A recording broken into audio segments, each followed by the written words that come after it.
ঠাকুরকে সকলে রামকৃষ্ণ পরমহংস কেন বলে? আসলে পরমহংসের মানে আছে। দুধে জলে একত্র করলে একেবারে মিশে যায়, তারপর জল ও দুধ আর পৃথক করতে পারা যায় না।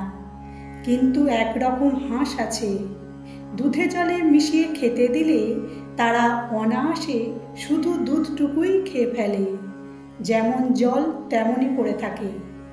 এই দুধ জলের মতো এ সংসারও ভালো মন্দতে মেশানো। ভালো নিতে গেলে তার সাথে মন্দও কিছু না কিছু নিতে হয়। কিন্তু এমনও বাহাদুর লোক আছেন যারা সংসারে ভালো মন্দ হতে শুধু ভালোটুকুই বেছে নেন, মন্দ ত্যাগ করেন। ঠাকুর এরকম করতেন বলে ঠাকুরকে পরমহংস বলা হতো। জয় ঠাকুর, জয় মা।